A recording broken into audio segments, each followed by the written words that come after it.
একটা সময় ছিল ভাই যখন বাংলা গান, ঠিক আছে, মানে বাংলা সিনেমার গান প্রথমে ইউটিউবে আসার জায়গায় সঙ্গীত বাংলায় রিলিজ করতো, একটা টাইম দেওয়া হতো 10টা বা 11টা, তারপর রিলিজ করতো। তো অনেক বছর পর এরকম হতে চলেছে।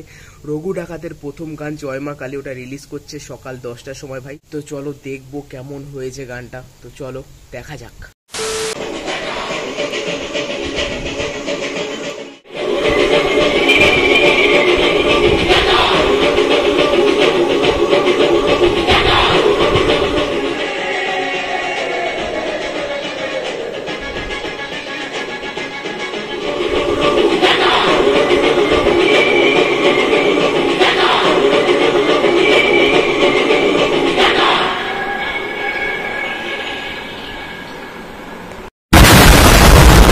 সত্যি বলতে ভাই অনেক দিন পর তোমার সঙ্গীত বাংলায় প্রথমবার মানে এক্সক্লুসিভভাবে শুনে বেশ ভালো লাগলো, ঠিক আছে, মানে ইউটিউবে নেই, কোথাও নেই, প্রথমবার মানে যে ভিডিওটা সঙ্গীত বাংলায় দেখা অনেক বছর পর বেশ ভালো লাগলো। এবং গানটা খুব ভালো হয়েছে, ঠিক আছে, মানে প্রেজেন্টেশন খুব ভালো, গানটা খুব ভালো।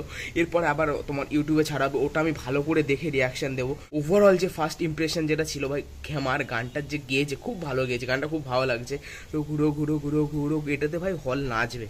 বাকি কথা পরে রিয়াকশানে বলবো। ভাই খেমা লেগেছে। কারা কারা সঙ্গীত বাংলায় প্রথম শুনেছো নিশ্চয়ই কমেন্ট করে জানিও। আর ভিডিওটা ভালো লাগলে লাইক করো, কমেন্ট করো, আর চ্যানেলটাকে অবশ্যই সাবস্ক্রাইব করে দিও। টাটা।